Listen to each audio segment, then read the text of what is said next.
I just wanted to get started just, with a broad question, looking at your last season. Because obviously you're at the end of your 2-year deal now. I mean, not quite yet. The Flame season isn't over yet, but it's the end of your second full season with the Heat. And just at this point in your hockey career, how do you feel about your progression? Where do you feel that you stand in terms of your trajectory in your hockey career?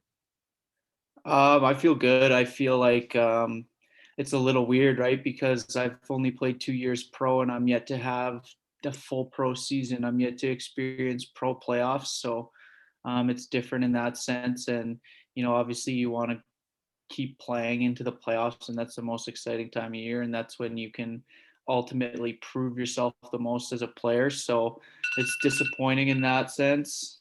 Sorry. Mm. It's disappointing in that sense, but it yeah, like I said, I feel good about myself and my game and how I've progressed, and I still think I got a lot more to offer. So you're an RFA this summer, and what is your like? Because and obviously, if Calgary chooses to qualify you, they have the rights to you. And what is your appetite to remain in this organization at this point? Yeah, this is where I want to be. I've enjoyed my 2 years. I think, like I said, I still have more to give. I still have potential to crack the Flames lineup, right, and try and make that roster for next season or into the future. So that's where my mind's at right now. I mean, I have every intention in re-signing if they want me back here. Right, and looking at what you have provided to the Heat over the last 2 years, like how often do like when you're talking about your development and your place within the Flames organization, how often do you sort of get that sense from maybe guys like Brad Pascal, the GM, or even Tree, what they might be expecting of you at the NHL level if you were to ever come up? Because with the Heat, I mean, you've done a lot of different things at this level. I mean, you've been a goal scorer. I mean, you've scored 27 goals over the last 2 seasons, but you've played on the PK and you've played on the PP and you've played at center and you've played at wing. What do you think would be the best spot for you in an NHL lineup? Well, that's a good question, and I think that's the question that I got to answer myself, right? And it's, where do I fit in? How do I fit in on an NHL roster? Um, because yeah, you're not going to go up to the NHL and be tossed right on a power play or something like that. So for me, it's about developing all the areas of my game and continuing to improve on all the areas of my game, especially defensively and in that sense, so that when I get a call up or an opportunity like that, the coach can have trust in putting me out there in all situations, and he's not kind of, when can I put this guy on the ice? When can I not put this guy on the ice? I want to be prepared to be put into any situation. All right, thank you. Go ahead, Paige. Hi, Luke. You had mentioned some of the playoff experience that you would have liked to see this year. And obviously, looking at your background, you have quite a bit of playoff experience yourself. What do you think you would have been able to show this year had it gone to a postseason? Well, yeah, I think just kind of that's the time where where you want to elevate your game, and as a player, that's kind of where they're the big games. You got to show up to play every single night. So, and in a 7-game playoff series, it only gets harder the longer you go. So, I just think I would have been one of those guys who's ready to rise to the occasion and step up his game come playoffs. Yeah, for sure. And we've even heard from some of the players throughout the season that some of these mini series almost felt like playoff series. Did you kind of get that vibe as well? Yeah, I mean, especially it was a good mindset to have, I think, when you're playing teams 4 or 5 times in a row. And I think that was one of our mindsets going into Winnipeg in the last 5 games in a row. We knew there wasn't going to be playoffs for ourselves, but, to treat it like a playoff series. Unfortunately, we lost that one, but that was definitely something that we talked about as a team, and we kind of implemented into our strategy and getting up for games this season. And what other things do you think motivated you guys to kind of get through this season, or when there were some good patches or rough patches or anything like that? Was there a common theme, or did you guys kind of take it kind of a game at a time? It was a weird season in that sense because it was long in the sense you were waiting around for so long, or late into 2020 and then early 2021 ready to get going. And then when it finally did get going, you've been waiting for so long, and then it's a lot of games condensed into 2 months. So it was tough in that aspect, but we were ultimately disappointed with how we finished, because we had such a strong start as a team and we felt so good off the start as a team. So we were disappointed with how we finished, but I mean, there's a lot of things you can take out of a short season like this. Mm-hmm. And there's kind of been mixed reviews on how the bubble playoffs went last year for the NHL.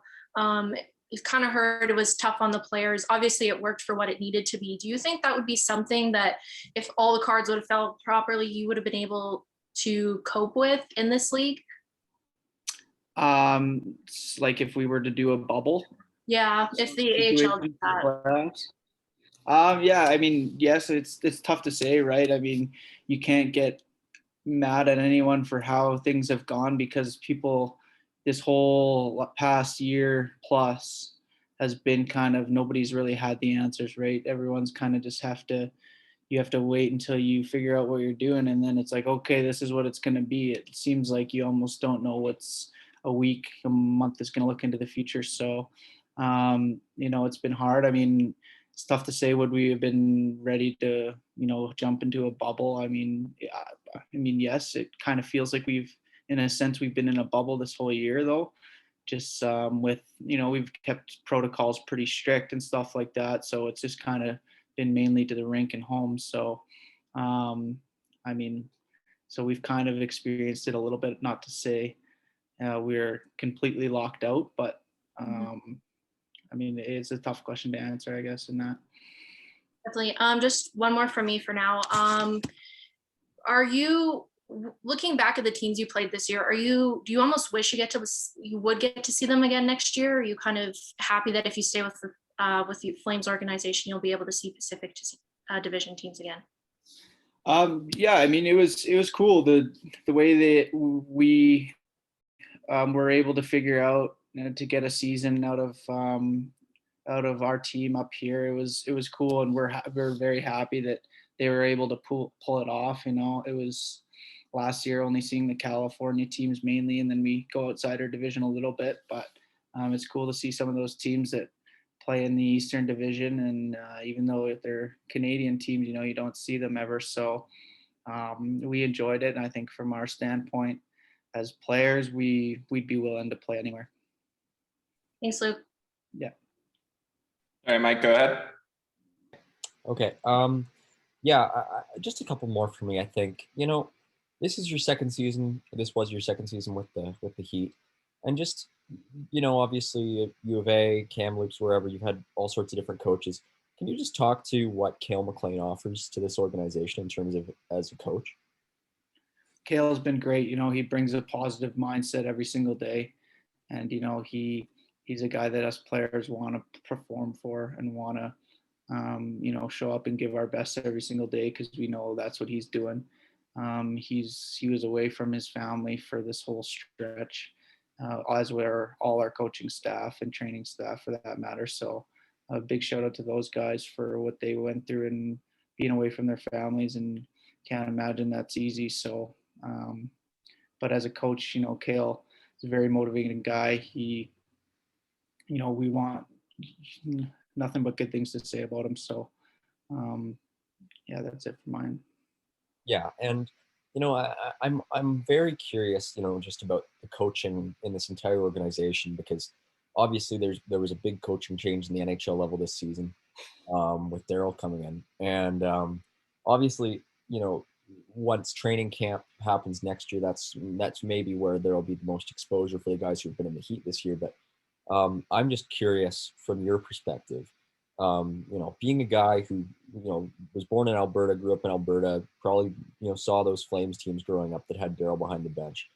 And then, he comes in halfway through this season, and honestly, probably, I don't know if he's even, spoken to you guys down there or any of you.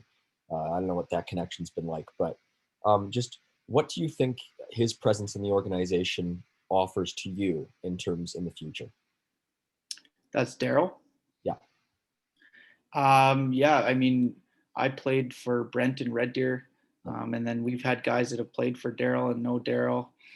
He had I think he spoke to a couple of our guys early on when he was here, just on it came to the bench. But I mean, they do a job of keeping us kind of separate from them, just to keep the whole COVID interaction to a minimal. But I mean, obviously, compete is a big thing that Kale has been preaching to us with once Daryl came in, and that's a must kind of anywhere you go. So that's just kind of what you want to do as a player, to put your best foot forward. That's an automatic. So, and then just be a detailed player. Everywhere you play around the ice, no matter if it's killing penalties 5-on-5. Daryl's what we've heard is that he's very detailed and likes things done. Um, you listen to interviews and stuff like that. It's all about structure, right? And playing within your structure, and that gives your team the best chance to win. So I think those are the main two things that I would take. All right, thank you.